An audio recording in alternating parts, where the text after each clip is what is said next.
This is Los Angeles, a city known for its palm trees, its beaches, and, of course, Hollywood. Sitting on the western edge of the United States, it's one of the most recognizable cities in America. But hidden in plain sight is something strange. When you look at Los Angeles from a distance, the skyline feels incomplete. Instead of one continuous cluster of tall buildings, the city is broken into pieces. There's a skyline in downtown Los Angeles, one in Century City, and others all across the area, each separated by miles of low-rise development. So why is that? In today's video, we're going to break down the strange reason why there are so many skylines in Los Angeles, along with the decisions that shaped it. We will also look at other parts of the city's urban planning so we can better understand how Los Angeles became the way it is and what lessons it can still teach us. But to do that, we first need to go back to where it all started. Long before Los Angeles became a modern city, the land was home to native peoples for thousands of years, including the Tongva, who lived across the region and relied on rivers and the coast to farm and travel. Over many generations, these communities shaped the land through trade, settlement, and movement long before any European power arrived. In 1781, Spanish settlers founded El Pueblo de Nuestra Señora la Reina de Los Angeles near the Los Angeles River, creating a small agricultural town meant to support Spain's control of California. At this stage, Los Angeles was remote and largely disconnected from the rest of the Spanish Empire, with growth remaining slow and the population staying small well until the early 1800s. After Mexico gained independence from Spain in 1821, Los Angeles became part of Mexican California, and large ranches spread across the region as cattle ranching became the dominant economic activity. Even then, the city remained isolated, with a few roads and only a few thousand residents living in and around the Pueblo. This began to change in the 1840s, when the United States went to war with Mexico and ultimately took control of California in 1848. That same year, gold was discovered in Northern California, setting off the gold rush.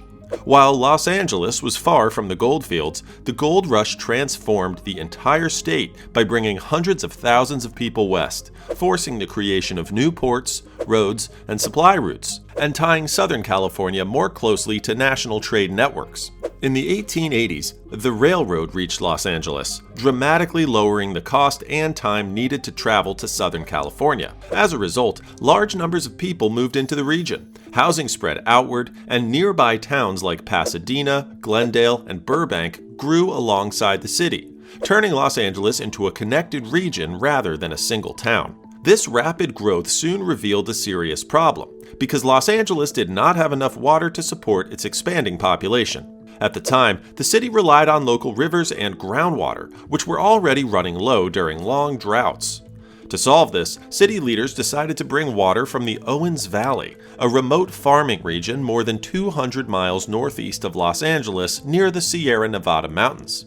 Under the direction of engineer William Mulholland, the city built the Los Angeles Aqueduct, a massive system of canals, tunnels, and pipes that used gravity to move water downhill all the way to the city.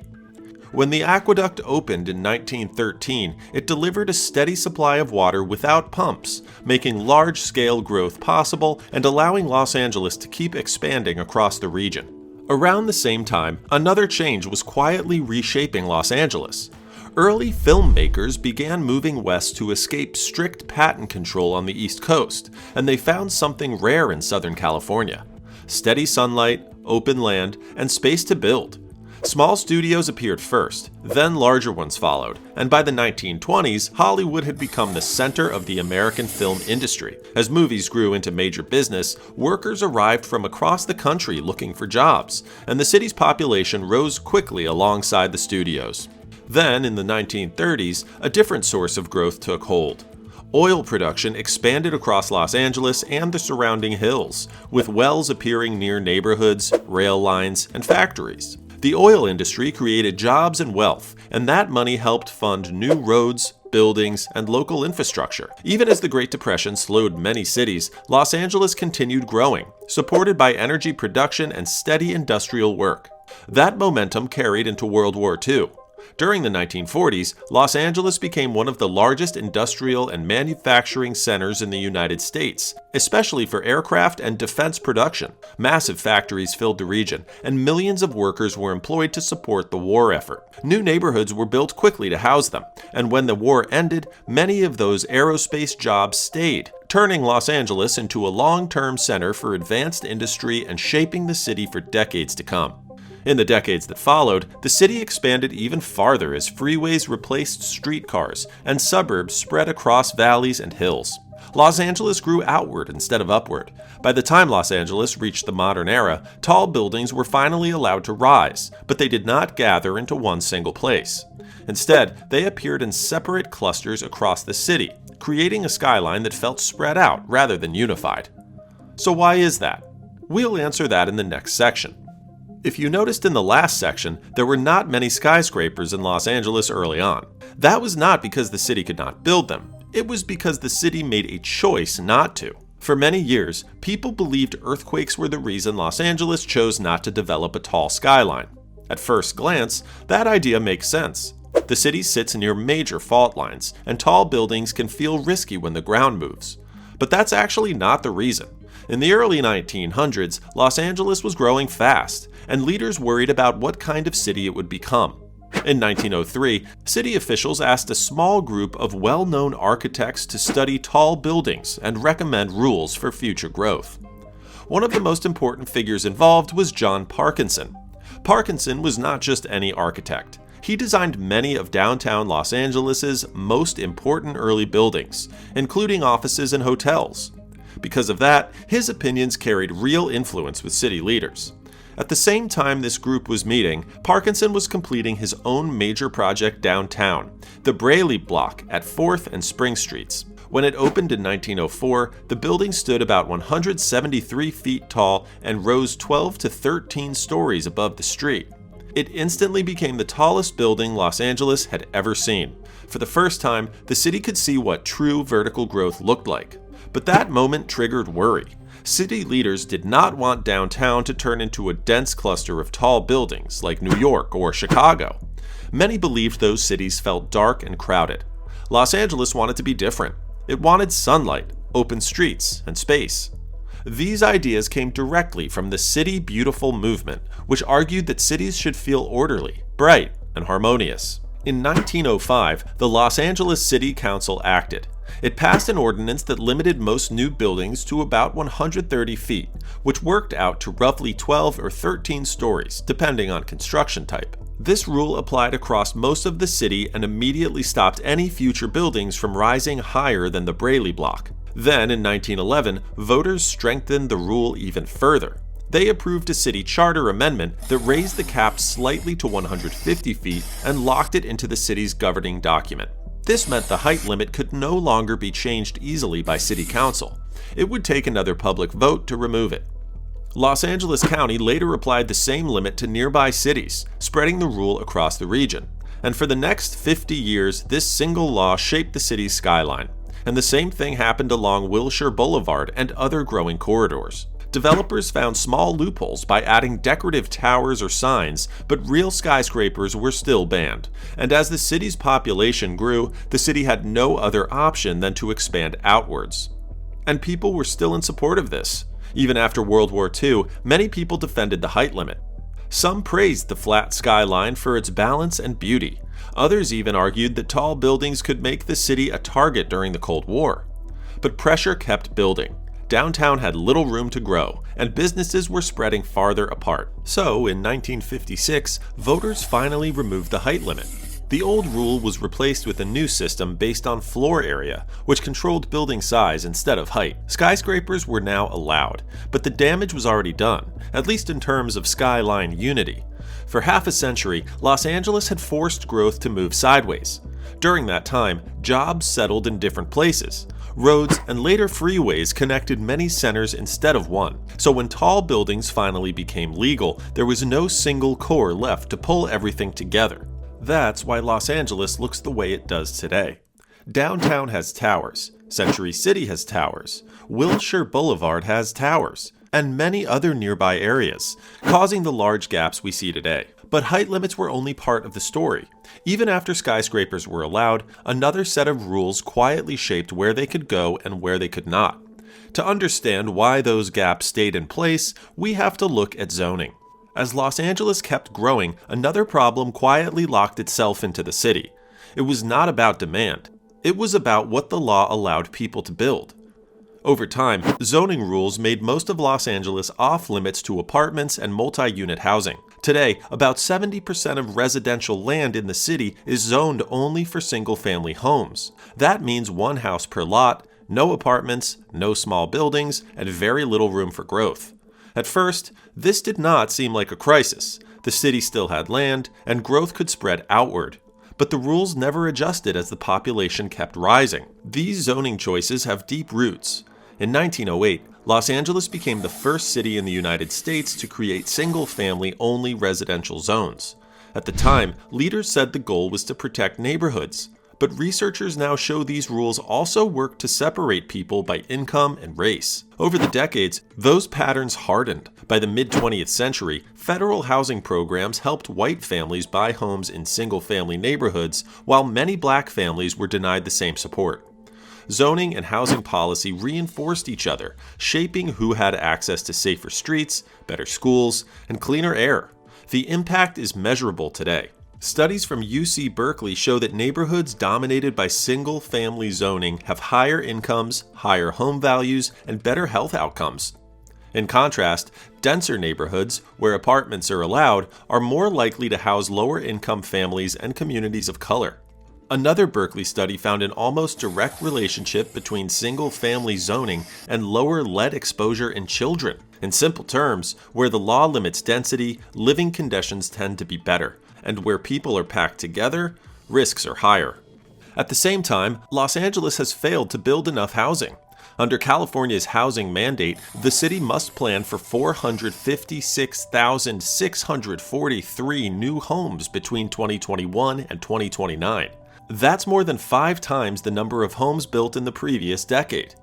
Yet, in recent years, Los Angeles has added fewer than 10,000 homes per year. In 2024, only about 4,400 affordable rental units were completed. At this pace, the city cannot catch up. Zoning also limits where growth can happen. In 1986, voters passed Proposition U, which cut the amount of building allowed on many commercial lots in half. This made it far harder to build apartments along major streets, even where transit already existed. As a result, housing spread farther away from job centers. And building housing is also slow. A UCLA and Los Angeles Business Council study found that cutting approval times by just 25% could increase housing production by more than 14%. In reality, small apartment projects often take years to approve. One documented 8-unit project took more than 30 months to receive permits, while another project took nearly 12 years from planning to construction. Every delay pushes costs higher and keeps homes off the market. So, by the time state leaders demanded more housing, Los Angeles was already boxed in by its own rules. The city had spread outward instead of growing together, and this caused another problem. If zoning pushed homes and jobs farther apart, how did Los Angeles try to move millions of people across that distance every single day? Everyone has heard the same thing about Los Angeles. The traffic is bad.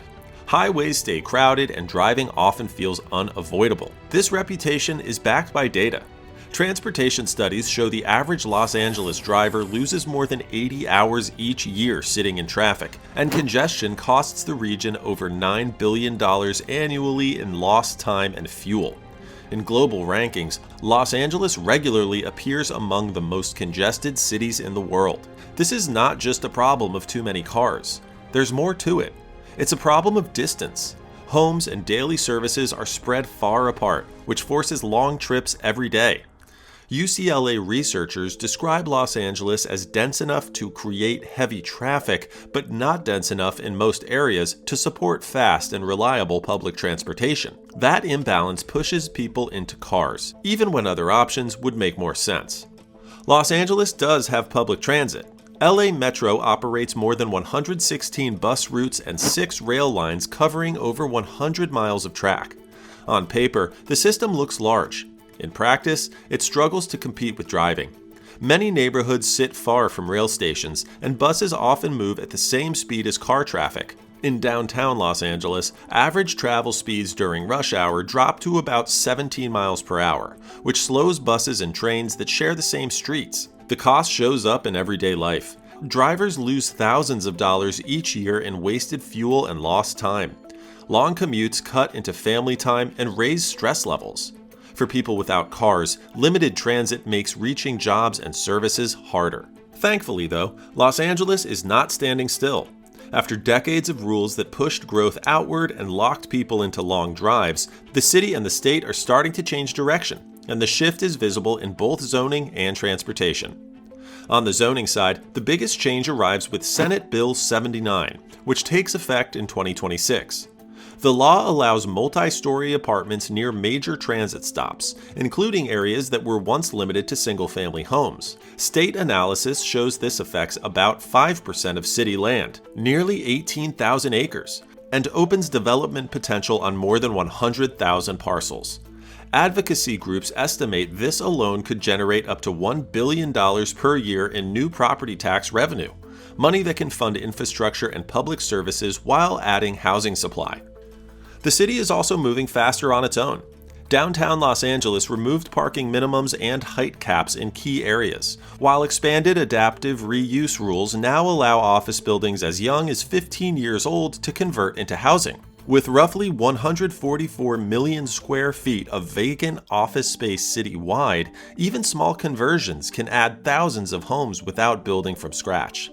UCLA research shows that cutting approval times by just 25% could raise housing production by more than 14%, making these process changes just as important as new laws. Transportation is shifting alongside zoning. Metro rail is expanding, with the D-Line extension to Westwood opening by 2027, and new A-Line segments already carrying riders across the region. These investments are designed to match new housing density with real transit access. For the first time in generations, zoning and transportation are moving together. The next question is whether these changes arrive fast enough to reshape daily life for the people who live here. Los Angeles was built on space and choice. Those choices capped its skyline, spread the city outward, and shaped how people lived, moved, and built for decades. What started as control slowly turned into distance, congestion, and a city pulled in too many directions. But here's the strange part. Los Angeles is not the only city with a broken skyline. New York has one too, and for a very different reason. Why does the world's most vertical city have a gap in its skyline at all? Click here to find out.